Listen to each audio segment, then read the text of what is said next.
Despite that decision going against them, Arsenal would open the scoring in the first half, Craig. They were the better team, weren't they? No, they were excellent. And, talked on yesterday's show about how they've moved on since the debacle at the Etihad. It's the best I've seen Arsenal play for a long time, and I include when they won the FA Cup. I thought they were very energetic. They were solid defensively. They passed the ball really well. They were really tidy in the middle of the park in terms of the possession. They got Odegaard into some great possessions. That allowed him to get turned. Then they were able to feed the wide guys. They got their fullbacks forward as well. And they really caused Man City as many problems as I've seen. And I hasten to say this, probably any team in Europe this year for 45 minutes. And I include the games against PSG. They really had a go at Manchester City. And they looked really good. And I was impressed with them. And more so that the way that they used the ball and how compact defensively they were as well. So a really, really impressive performance, certainly for an hour or so from Arsenal. Yeah, of course. And then City get themselves back into the game by a penalty that went to VAR and was reviewed and then was given to the visitors, Nedum. Was this the right decision? See, so I think this was the right decision, but not necessarily because of the first contact. I think it's for the pull. And when you're watching the game in real time, Xhaka thinks that he's not fouled him because he's not tackled him, but he's almost like disregarded the fact that there's a clear video of him pulling the shirt of Bernardo Silva. And that's from a timing standpoint. Like the way Bernardo Silva went down, people will say, he embellished it, whatever.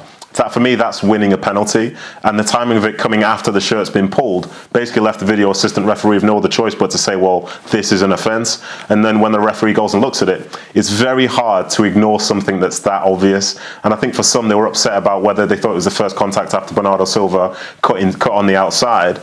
But for me, once you see a shirt getting pulled like that and somebody's on the wrong side of you, it'd be very, very hard for a referee to say that's not a penalty. Frank?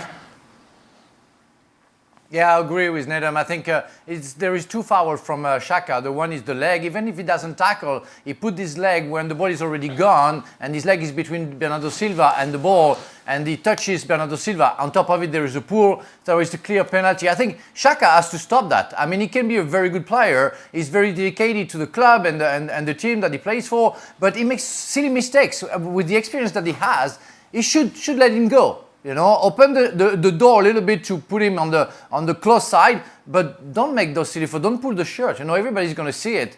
And don't pretend after that it never happened on top of it. And then Gabriel went, don't worry, Xhaka, I will distract from people being angry. You've given away a penalty. I'm going to get 2 yellow cards in 3 minutes and get myself sent off, Craig.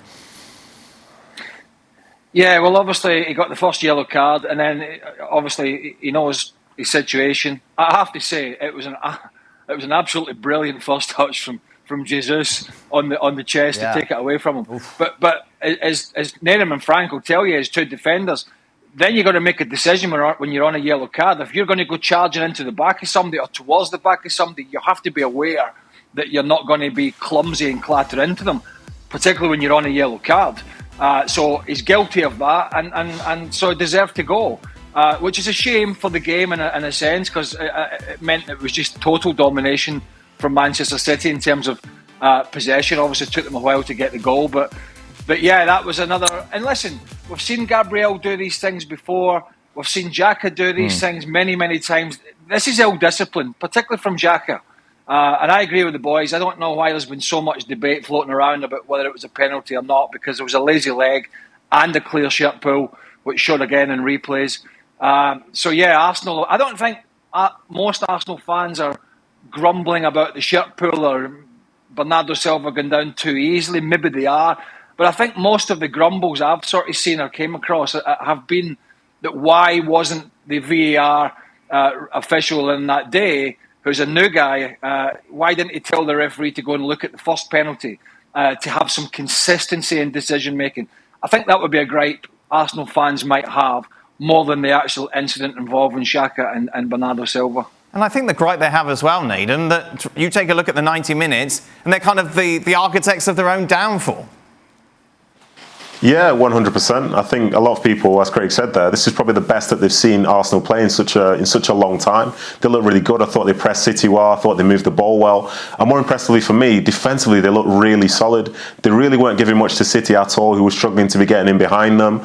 So the fact that then, there's that penalty decision and then the red card, like this is all in the space of 5 minutes. Basically, the whole tone of the game changed from being so much on top to all of a sudden being on the back foot. And both incidents, you could say they didn't need to happen, especially the Gabriel one. Because when Ederson has the ball at his feet, when he plays it long, he plays it so flat that sometimes you can't contest with the person that's receiving the ball, and it's best to just stay behind them. So to be able to sell yourself like that, commit that foul, that changed the whole game. But again, nobody forced him to do it, but that's the decision he made, and as a consequence, further down the line leads to a defeat. But I think what we did see, and it's been coming, is the fact that if Arsenal can continue with something close to that kind of form, they are going to be a big shout for the top four, Dan, because that's the first time I've really seen them play like that against elite level competition. We can argue about City at the moment, potentially, possibly again, the best footballing team in Europe. Certainly the strongest side in England at the moment by quite some distance. And Arsenal have really gone toe-to-toe with them. And I think that's going to give them some hope going forward, but also set a bar for them to say, OK, we lost the game, we're not happy about some of the decisions, we made some bad decisions ourselves, but that's the standard that we can play at. And when you look at some of the other teams in there, you look at Tottenham, how they scraped to win, you look at West Ham, didn't play well, but won, then Arsenal are as good as any up there, as well as Man United. So I think the bigger picture for them is the way they played, not against a mid-table team, but against an excellent Manchester City. Well, thank you very much for watching ESPN on YouTube. For more sports highlights and analysis, be sure to download the ESPN app. And for live streaming, premium content, and let's not forget as well, ESPN FC 7 days a week. Subscribe to ESPN Plus.